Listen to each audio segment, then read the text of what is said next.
Hi guys and welcome back to the channel. Today I've got two replays in the German Tier 9 Premium Medium Tank, the Kunze Panzer. Now the Kunze Panzer is a tank that was released a couple of weeks ago, and it's a pretty damn decent little tank, this, to be honest.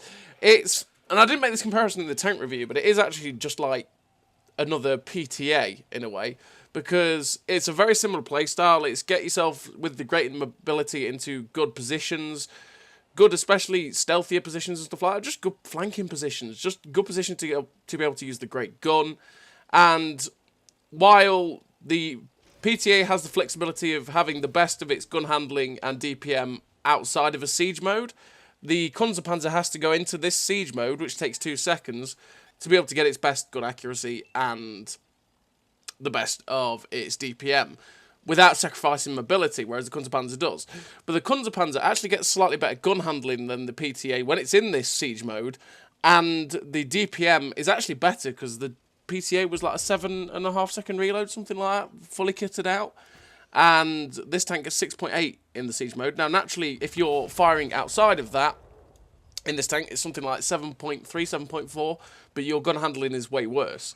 And in fact, I think it's got the same aim time possibly as the PTA outside of the siege mode, but the dispersions are slightly worse and stuff like that. But you do get this really good gun depression with this tank if you do use the siege mode. So it's one of those things, like the PTA is a great tank. I just think this tank's probably slightly better with the flexibility of it, as long as you can stand the occasional gun bobble that this tank likes to throw at you with the suspension. So in terms of a crew on the Kunze Panzer, I run Born Leader, Rapid Reload, Sixth Sense, Situational Awareness, Steady Aim, Run and Gun, Camouflage Expertise, Muffled Shot, and Silent Driving. I run these perks to make sure that basically I run all three of the camo perks to make sure that the camo is as good as possible, because this tank has really good camo. And then, you know, so naturally I make it better while I'm on the move, I make it better after firing, I just generally make it 10% better. And then make the gun handling that little bit nicer while I'm on the move and, well, you know, just generally 10% more accurate. Because, you know, if you make yourself 10% more on the, you know, better accuracy on the move outside of the siege mode, that's better, because you naturally, outside of that, don't have that good a accuracy anyway. In terms of equipment, I run rammer, camo net, and optics. Camo net to make the camo just as dirty on this tank as I can, because like I say, it's got a really good camo and it's nice to make it great like that. Rammer to make your DPM 10% more better, because, well, you always want to make it 10% better, let's be real. And optics to make the view range better, because you always want to try and spot it for yourself, especially in a medium tank like this, where you can get yourselves into a fairly aggressive position to try and spot. You can get some good assistance damage games out of it as well. I mean, we're on proc and we did take the bowl, but our team has pushed very aggressively down here, and their team doesn't seem to be here, so we haven't really had the opportunity to spot too much. But we're up 2,000 damage so far with 1,200 assistance. Our team, like I say, has pushed very aggressively on this side, and their team isn't here, so we are going to try and now move into a position to try and start getting shots at them as they get spotted on the hill, and probably some of them at A0 and around that whole little square area. We are in the travel mode so far to get ourselves into the better position, but just as we're going to get there, we are going to change into the siege mode so that we can get the best of our gun handling and our DPM and just have that better gun depression too. So we're going to poke round the corner of this thing, try and get a shot at this griller, which is weird because we can actually get a shot at the griller through the building there. Yeah, okay, modelling, it's hard. We're going to try and push over now to try and get a finishing shot into this Tyran as well, because it's always nice to get rid of them, and just unfortunate. Bad timing there as the 111-14 managed to get round and block the shot, but it is what it is. We get a shot into the artillery, which pushes on to 2.8k damage. Just looking for the kill there on the Progetto, but he gets shut down, and the SU-114-2, sorry, does get shut down too. We're up to 2.8k damage with 1,300 assistance, and I'm just being wary, because I was kind of expecting that Tyran that just got spotted there to pop up at A0, because there's always a TD at A0, but in fact it's actually a Foch 155 that gets spotted, and it's like, okay, that could either hurt, or he'll be using the 120mm, which will still hurt, but it will hit me more often, but it won't be like getting hit with, was it 770 alpha that tank gets, something like that. And yeah, it won't hurt as much as that. But fortunately enough, we get unspotted, so we're just going to start using the great gun handling that the Kunze Panzer is to snipe the weak spots of that Foch. Now, I do want to go forward and try and get some more shots at these guys and spot them up a little bit, you know, and just farm them. But I'm a little bit concerned about the Foch. But I'm seeing this Foch fire all of his shots, and he definitely has the 120. And it's like, okay, he's definitely fired at least by now all of his shots. So we can use this building in front of me to cover me from the Foch in case he is loaded. And I can use it to get my gun depression to get shots at this TNH and this Griller. And this is where the gun depression of the Kunze Panzer is really nice, because we can just sort of use the suspension, get the gun depression over this ridge, and start farming up this TNH. So we're up to 5.1k damage so far, and this guy hasn't been able to retaliate, and we managed to take most of his hit points. We do notice then that the Barask is starting to come up, and it's like, well, this Barask is going to definitely pen me with both shots, because we have no armour. So unfortunately, he does just manage to hit both shots on the move, manages to pen us with both of his shots, but he's out, so we get a nice little ramming to make him a one-shot for us, and we get to finish him off, even though he took a hit just before that. We finished the game with 6.5k damage and 1300 assistance. A really nice game for the Kunze Panzer from Proc. We finished with victory. Yeah, 6.5 kills. 6.5k, sorry, 1300 assistance. Ace Tanker, 1952 base XP. A really nice game for the Kunze Panzer, which is, it is a really great tank. I really enjoy it. I think the gun handling is fantastic in the siege mode.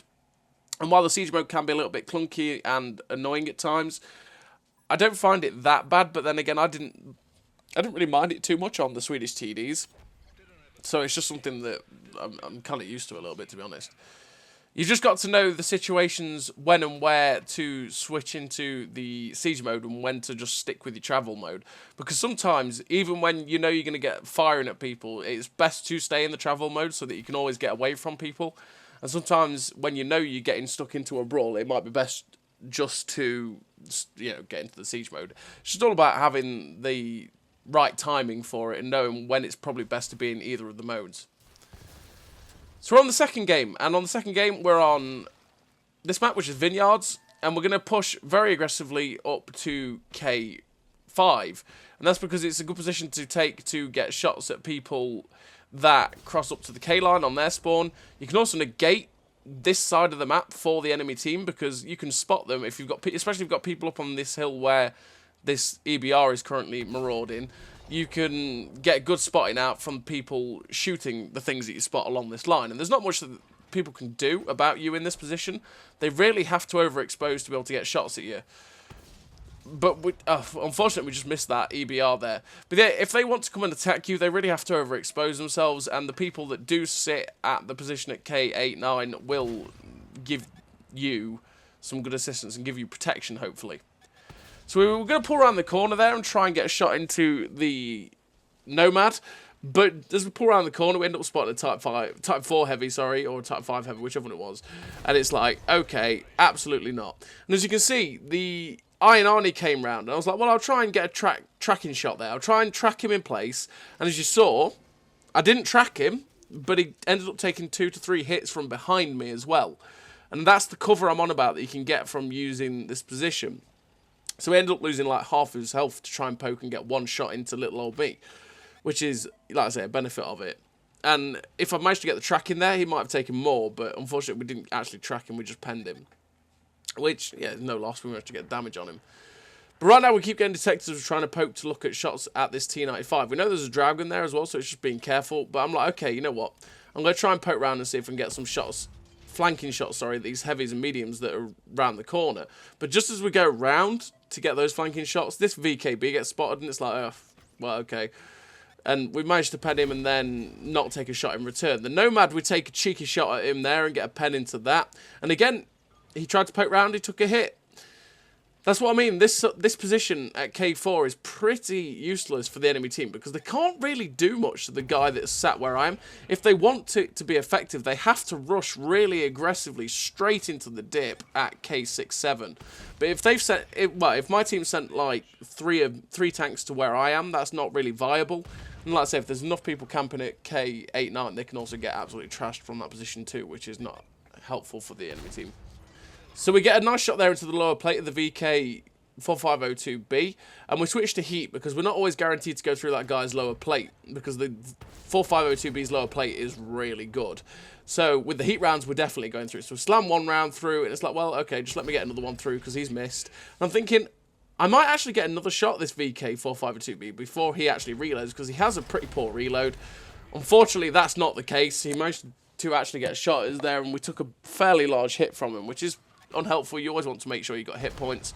But the thing with it, right, is that we do know that we could finish him off, because we took the hit and we fired both at the same time, and we've got, like, you know, a 6-second reload or a 6.7-second reload or whatever with food, 6.5-second reload, and he's got, like, a 10.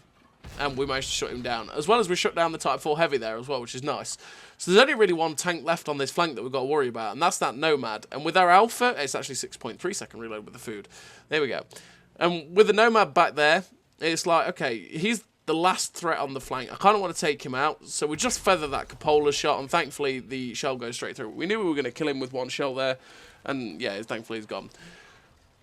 We go back into the travel mode now, because while we could get a shot at this 80-15 and WZ, I'm thinking, I kind of want to go forward and try and rush to the position at like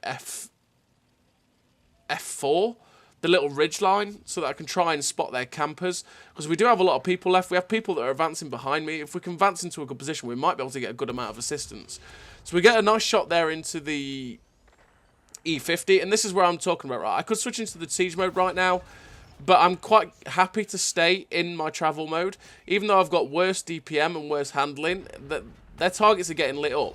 But there's going to be a moment where they might all start disappearing, and the target-rich environment might just end, and I want to get forward. And like for me, that moment is now. I want to get forward and try and spot for my team, because the heavy tanks and the TD is caught up, which is one of the things I was waiting for. So now we can advance straight towards their cap, straight under the ridge line, to this little hill, and hopefully we'll start lighting some of the things that are sitting at the back. And there we go, we light the E50 and we light the enemy Kunze Panzer. So you can see here, outside of siege mode, we weren't quite getting the gun depression to actually shoot that Kunze Panzer there, which is kind of annoying. You can see we're just struggling with the suspension. Unfortunately, it ends up bobbling there, and we end up missing the Kunze Panzer. That was purely because of the bobble, and we're just looking for shots. We end up taking a hit as well, which is annoying. Now, really, I should probably be in the siege mode to make sure my gun handling and DPM is really great, but it is what it is. We go for the turret cheek shot on the E50 there. We end up taking a hit from him as well, but it is what it is. We took a hit from him and dealt more damage into him. We're up to 5.5k damage with 4k spotting, because like I said, I was spotting that Kunze Panzer and some of the other guys as well. And I'm thinking, should I just move forward, try and get some shots into this Jagdpanther? I'm thinking, yeah, go on then. So we're just looking for it. We are taking it steady, though, because I'm thinking maybe I could get a shot at Kunze Panzer, but it's like, okay, no, we're just going to pop over, get a shot into the Jagdpanther 2, and the Kunze Panzer himself gets shut down. And we finished the game with 5.8k damage and 4k spotting, so it's nearly 10k combined. Finished with the victory, 4 kills, like I say, 8.8k damage and 4k spotting with the ace tank of the Confederate.